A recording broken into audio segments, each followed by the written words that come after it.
जगतपूर्ण निर्यापक श्रवण मुनि पुंगव सुधा सागर जी महाराज के सानिध्य में राष्ट्रीय विद्वत संगोष्ठी का आयोजन एक हो रहा है, जिसमें अखिल भारतवर्षीय विद्वत परिषद के विद्वान यहां पर आए हुए हैं। उनके लेखों का वाचन हो रहा है। महाराज जी की जो भाव हमेशा रहा है, कई वर्षों से मैंने देखा है कि जिनवाणी की प्रभावना हो, इस समय सबसे ज्यादा जरूरी यदि भारत पूरे विश्व की समाज में है तो वह हमारे तीर्थंकर की वाणी जिनवाणी की प्रभावना की आवश्यकता है। और उसके लिए सबसे अधिक कार्य करने वाले, सबसे अधिक प्रेरणा देने वाले, उसके लिए आशीर्वाद देने वाले और कार्य कराने वाले और उनके लिए अपना सानिध्य देने वाले साधु हैं तो जगतपूर्ण निर्यापक श्रवण मुनि पुंगव सुधा सागर जी महाराज हैं। आप देखिए कि आज हर समाजों में विद्वान मिल पा रहे हैं, उसका कारण है श्रवण संस्कृति संस्थान सांगानेर। उसको प्रेरणा देने वाले, उसका कार्य कराने वाले हैं तो हमारे पूज्य महाराज श्री हैं।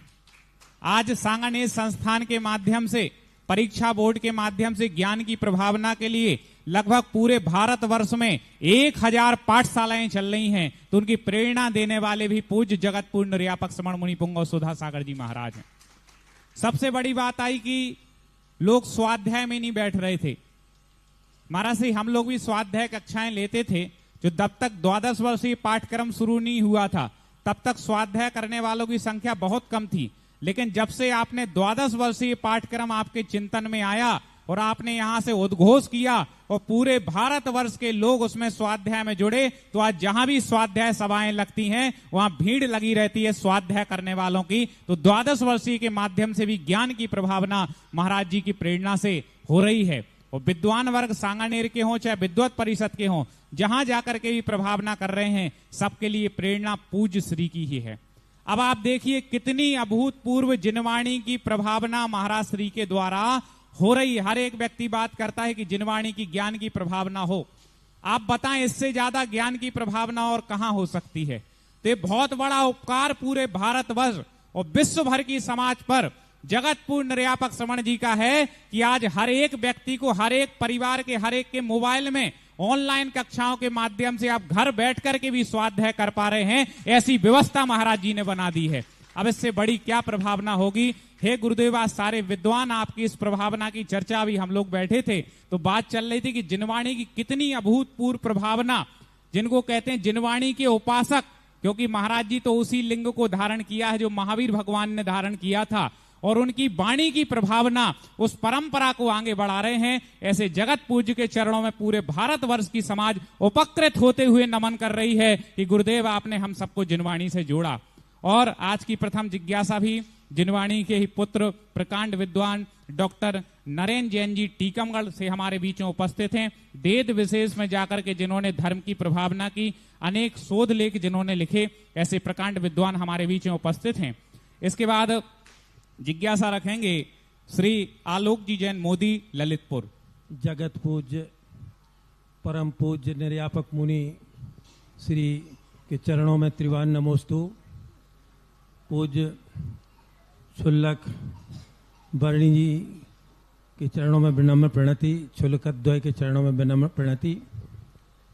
महाराज जी, आज गांव-गांव की ये समस्या हो गई है कि जैन समाज वहां से पलायत हो रही है। मंदिर है, मूर्ति है और मंदिर की जमीन जायदाद भी है, जहां सभी लोग चले जाते हैं या चले जाने के बाद भी कुछ साल तक उस मूर्ति की पूजा की व्यवस्था रहती है, फिर मूर्ति भी वहां से उठवा करके दूसरे मंदिर में स्थापित कर दी जाती है।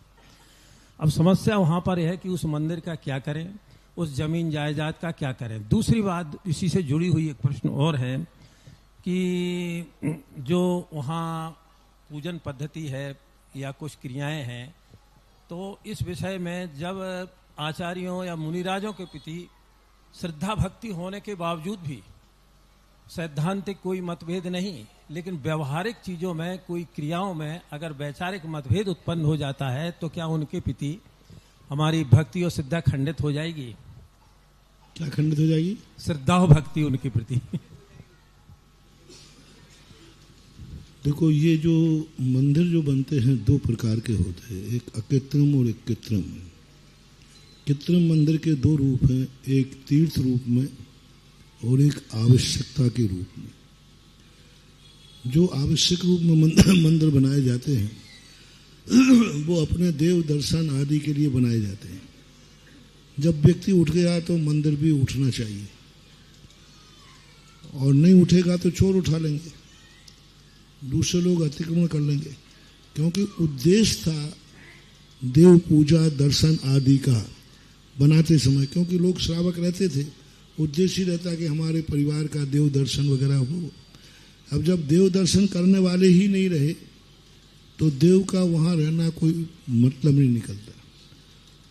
अब उनके लिए है जो है उसका दूसरा तरीका ये है कि उठ जाने वाले लोग यदि उठते हैं तो उसको तीर्थ का रूप प्रदान किया जाए।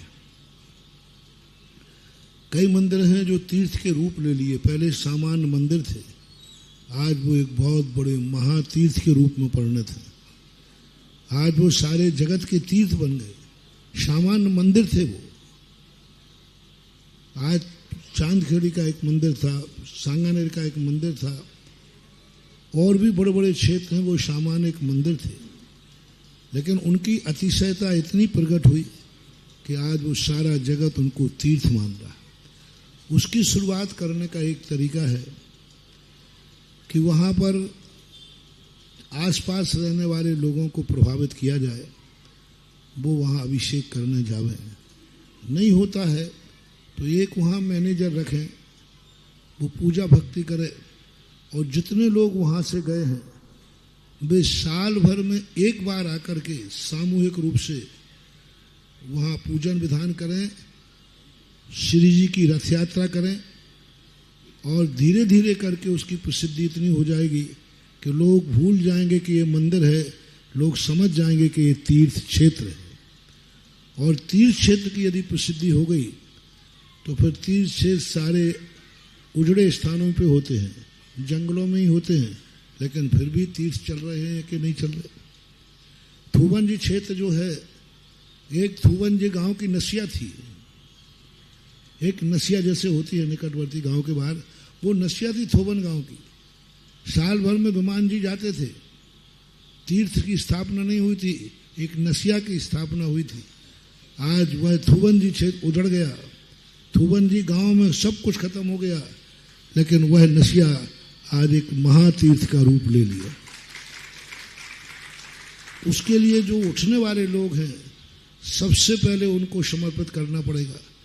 वो अपना कोई भी कार्य करें, सबसे पहले उस पैतृक मंदिर पर जाकर श्रीफल चढ़ाएं, वहाँ जाकर के अपनी मनोती स्वीकार कराएं, और जब भी वो उनका कोई भी कार्यक्रम हो वो वहाँ जाकर अभिषेक पूजन करें। और बारी से करते हैं तो भी कोई बात नहीं, तो वो धीरे धीरे थोड़ा टाइम लगेगा, लेकिन वो तीर्थ क्षेत्र के रूप में परिणत हो जाएगा।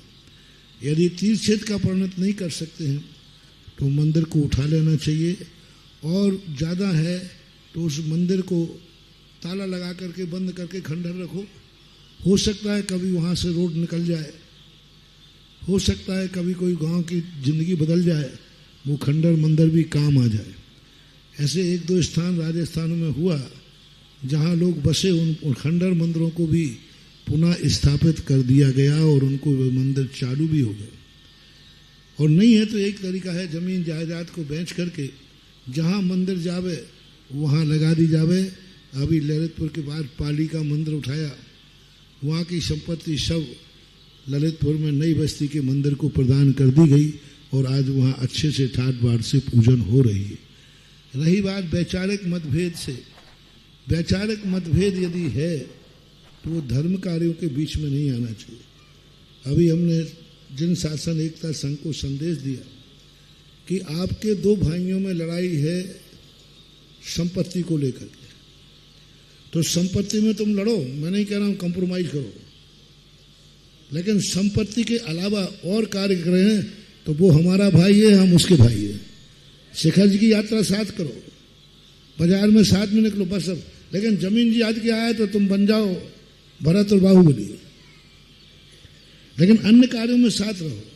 हमारी गलती क्या हो रही है, लड़ाई किसी और बात पे होती है और उसका प्रतिकार फिर कहीं और निकलता है। घर गृहस्थी की लड़ाई है मंदिर में निकालेंगे, जिस बात पे लड़ाई है वह लड़ाई वहीं सीमित कर दी जाए, लॉक कर दी जाए, उसके बराबर अन्य कार्यों में हमारा कोई मतभेद नहीं है, तो फिर कोई श्रद्धा भक्ति में कमी नहीं आएगी, वो श्रद्धा भक्ति यथावत बनी रह जा सकती है। ऐसा